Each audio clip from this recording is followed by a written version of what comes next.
les salaires des grands patrons ont doublé l'an dernier. Et vous voyez à quel point je suis modéré.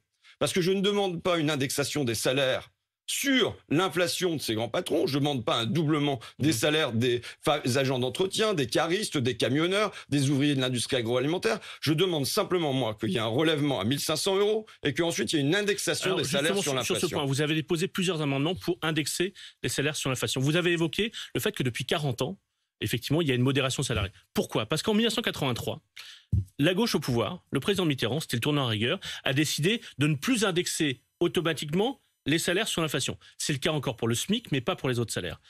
Et à l'époque, c'est une décision qui avait été prise pour casser l'inflation.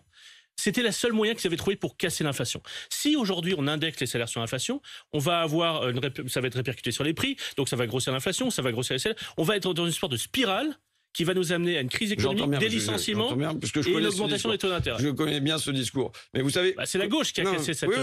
alors, excusez-moi, mais... Vous étiez jeune à l'époque. Non, j'étais pas. C'est pas seulement que j'étais jeune. C'est vrai que pour moi, 1982, ça reste surtout Patrick Battiston à Séville. Mais mais voilà. À ce moment-là, le Parti socialiste d'ouvrir une parenthèse libérale. 40 ans de cette parenthèse libérale ont donné quoi ? Ça a donné qu'il y a 10% du produit de la valeur ajoutée dans le pays qui a glissé du travail vers le capital. Ça veut dire quoi ? Ça veut dire que les dividendes dans le pays ont triplé depuis ce moment-là. Donc du gras, il y en a dans le pays aujourd'hui, de manière générale. Alors évidemment, on a une injustice vis-à-vis des TPE-PME. Elle est double. Ouais. C'est laquelle ? Je vais vous dire laquelle. Mettez-vous à leur place en ce moment, c'est compliqué, ils ne savent pas comment ça sera l'année prochaine. C'est pour ça que je veux insister là-dessus. Il y a une double injustice. La première injustice, c'est que la plus-value dans le pays, elle remonte vers les donneurs d'ordre. Elle remonte vers les firmes. Ça veut dire quoi ? Ça veut dire que UBS, par exemple, quand ils font livrer leurs colis, ils font appel à des tas de petits entrepreneurs de moins de 10 salariés ou des auto-entrepreneurs qui vont presque rien gagner, qui vont être au ras du SMIC, qui vont avoir bien du mal à boucler leur fin de mois, pendant que tous les profits vont remonter vers UBS. Et ça se double d'une ça se double d'une deuxième injustice.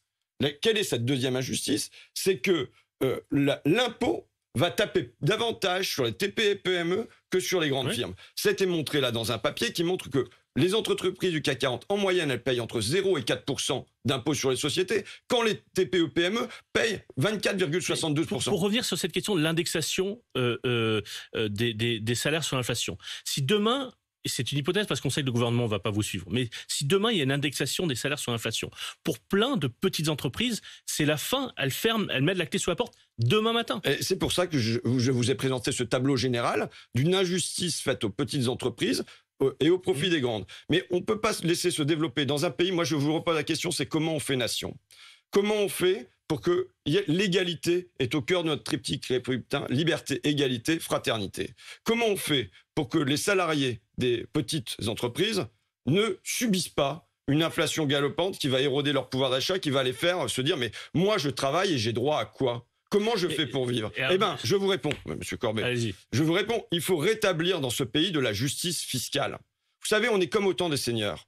Au temps des seigneurs... Vous parlez d'une taxe sur les superprofits, c'est ça ? C'est plus qu'une taxe sur les superprofits. Quand on a 24% de taux de paiement de l'impôt sur les sociétés par les TPE-PME et que vous êtes entre 0 et 4% pour les entreprises du CAC 40, c'est pas juste une taxe conjoncturelle sur les superprofits, c'est un rééquilibrage de la fiscalité. Ça veut dire que là, on doit aller sucer au maximum les hyper-profits Total. En effet, d'abord pour commencer, vous imaginez 5 milliards d'euros sur les 3 premiers mois de l'année. Enfin, on est dans un espèce de délire. Alors, c'est pas que sur les activités en France. Oui, et donc, s'il y avait une taxe sur les super-profits, elle ne porterait que sur les activités en France. Par exemple, le raffinage, ça rapporterait pas. Mais vous savez ça rapporterait au maximum 2 milliards d'euros. D'accord, mais enfin, quand je vais à la pompe, moi, je regarde pas qu'est-ce que c'est Total Énergie, j'y passe, j'y mets la pompe. Je pense que quand ils ouvrent des boutiques le long des autoroutes, c'est pas par bénévolat.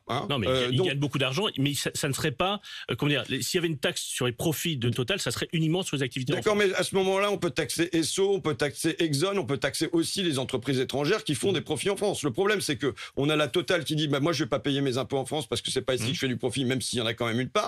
Et les autres, Google, Amazon et compagnie, ils disent, non, je vais pas payer mes impôts en France. Donc, on est revenu au temps des seigneurs, c'est-à-dire quoi ? Les seigneurs, sous l'Ancien Régime, qu'est-ce qu'ils faisaient ? Ils pompaient la moelle, l'énergie, le travail des paysans qui faisaient remonter le blé au château, et derrière, ils refusaient de payer les impôts. Eh bien, il y a eu une révolution fiscale d'abord, pour venir rétablir ça et dire non, il doit y avoir une abolition des privilèges. On est dans un temps de nouveaux privilèges, et ces gens-là, enfin, je veux dire, quand on voit que Patrick Pouyanné, le PDG de Total, s'augmente de 52%, à la fois sur la guerre en Ukraine et sur une essence qui est à plus de 2 euros, normalement, le gouvernement, il devrait venir poser ça sur la table et dire un peu de justice dans ce pays. Mais François